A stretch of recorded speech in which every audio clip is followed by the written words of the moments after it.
You ever met a student who views the pencil sharpener on the wall in the back of the room as something much more than a simple mechanical device?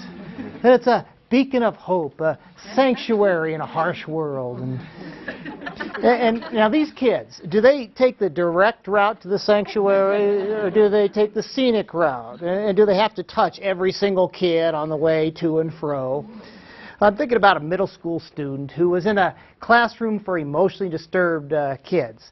And this kid, anytime life got hard, he'd take a pilgrimage to that hallowed place.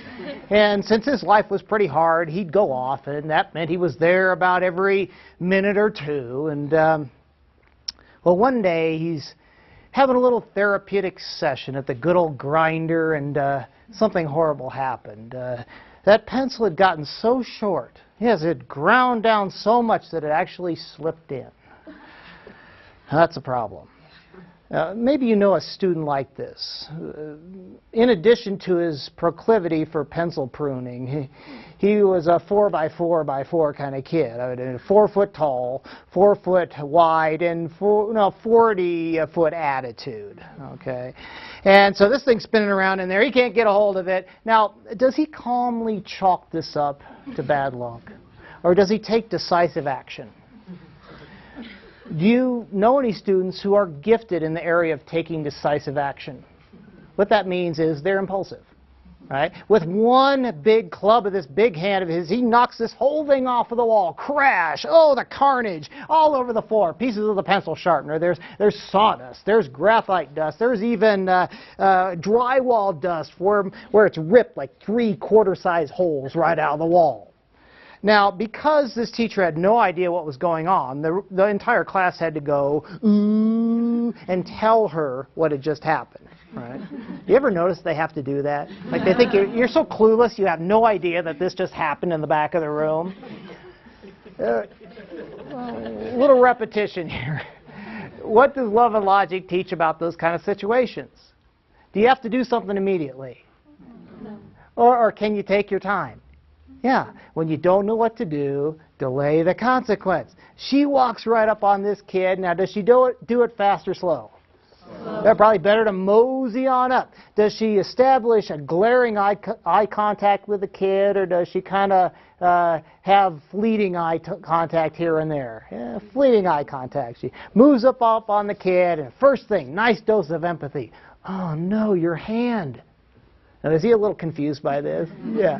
One of the best ways to work with kids is just keep them confused as often as possible. Right? Well, nice dose of empathy. Oh, no. Is your hand okay? Huh? Huh? Oh, better get down to that nurse and have her check that out. And by the way, take your time.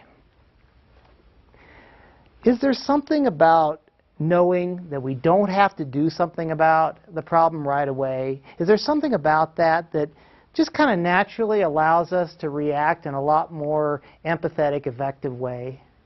Yeah. You know, my dream for you is that you'd take good care of yourself, and you'd give yourself a gift. And you'd say to yourself, I don't have to react to all these things immediately.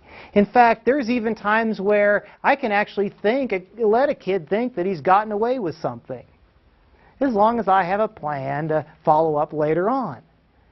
Well, does she have time to plan? Sure. Does she have time to plug the holes? Absolutely.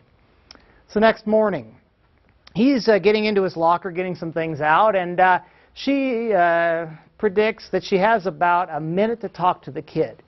Is this a good time to talk to an angry student? About a minute. No. Some of you, oh, it is. You know why? Because he's going to go off on you, and you've only got a minute, so you've got an excuse to run away. She walks up to him and she says, how's the hand? Huh? Huh? Well, is your hand okay? Is anything broken? You know, laying on that nice dose of empathy. Still confusing the daylights out of this kid. I'm fine. Have you given any thought to how you're going to replace that pencil sharpener that you broke yesterday? Oh, man, I shouldn't have to do that. Those things are cheap. They just fall off. Now, what's the glory of this whole situation? She has to go someplace. She has an excuse to leave. She says, oh, look at the time. I got to run. We'll talk about this later. Try not to worry about it. Let's stop right here. Guiding students to own and solve their problems. 5 steps. Should we feel obligated to have the sit-down session with the students every time and go through all 5 of those steps? No. Far better if we just hand them maybe the first 2 steps, and when we don't have a lot of time to talk to the kid, send them off so that they can spend some time thinking. And by the way, raise your hand if you have a lot of excess time left over during the day to sit down and guide students to own and solve their problems. No, you don't. See, the glory of this technique is it's best if it's done in little segments, little chunks, and little cliffhangers. Don't you hate those things where you're getting into the show, you're like, oh man, the guy he's about ready to fall off the cliff, he's hanging there by this branch, you know, oh, this is going to be great, what's going to happen? To be continued. Great, that's the only thing you think about. That's what we want for kids. Lots of opportunities for them to be wondering, I wonder what's going to happen to the guy on the edge of the cliff. Who should do the most thinking in a school? Kids. Who typically does the most thinking in the school? Teachers. Can we use some of these techniques to turn that around a little bit? Yeah. Well, now she sees him getting into his locker, and it's the end of the day. And he thinks that she's forgotten. Is that okay? Yeah, sure it is. And now she has about a minute and a half to talk to this angry kid. Is that a good amount of time to talk to an angry kid? It's maybe a little too long, right? But we'll fudge a little bit here. So she goes up to him. What's the first thing? Empathy. Oh man, how's that hand feeling? I'm fine. Oh man, you must have been mad. Oh, those things are cheap. They just fall off. Well, have you given any thought to how you plan to replace that pencil sharpener? Man, I shouldn't have to do it. I told you, I'm not going to do it. I don't have to do anything about this. Those things are just cheap. It's not my fault. Have you ever heard that before? From adults? Spouses? It's kind of a universal deal. She's not going to argue with a kid. We love kids too much to argue. She says, oh, I respect you too much to argue. That's okay. That's not a problem. See, some students decide that they're going to replace the pencil sharpener. Other students decide that they're just going to let me fill out this vandalism report and get it off to the sheriff's department. What are you talking about, vandalism report, sheriff's department? Well, see. In my classroom, students can solve problems in one of 2 ways. Either they can take care of it themselves, or they can let me take care of it. And I'm always happy to take care of students' problems. But I bet if you talk to some other kids around this school and asked them about this, they'd tell you that things usually go a lot better if they don't let me take care of their problems. Yeah, they've learned that this teacher is a whole lot better to deal with if you make sure she doesn't have to get too involved in this deal. And by the way, could you run a home that way? Hey, when problems come up, you can solve them either by taking care of it or letting me take care of it. Now, wise parents and wise educators always make sure that if they have to be involved in the situation, it usually doesn't go so well for the kid. It's a little sadder. All right? Now, here's another question for you. Does she care which way he solves the problem?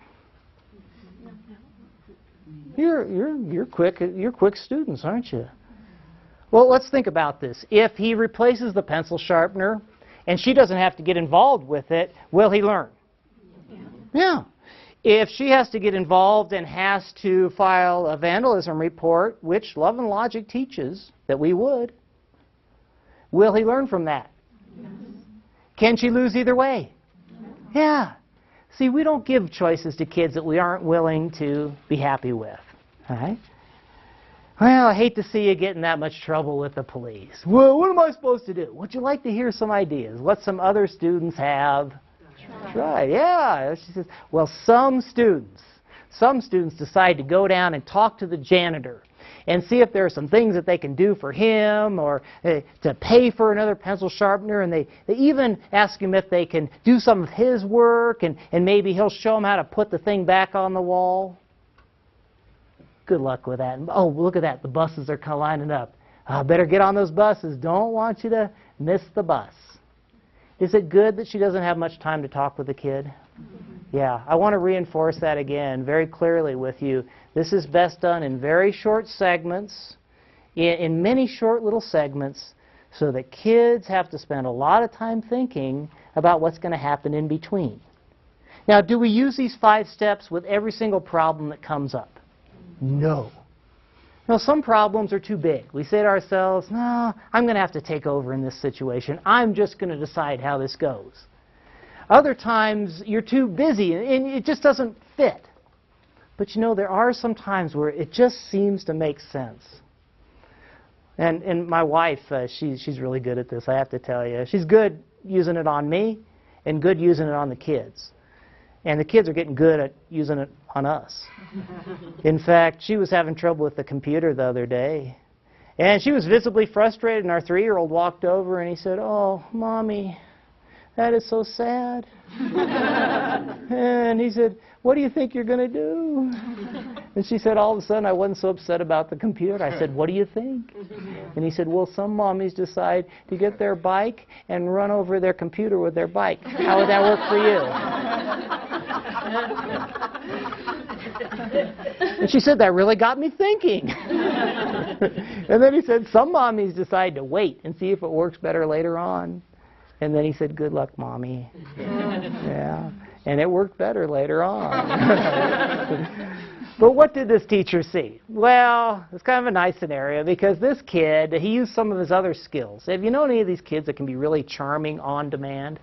You know, yeah. Well, he used that on the janitor, and he goes down there and he sweet talks this guy, and he does some extra work for this guy, and he ends up getting another pencil sharpener. He even sweet talked this guy into being able to help him put that thing back on. What happens to the bond between us and kids when we can go through this process? Does it get better? You bet.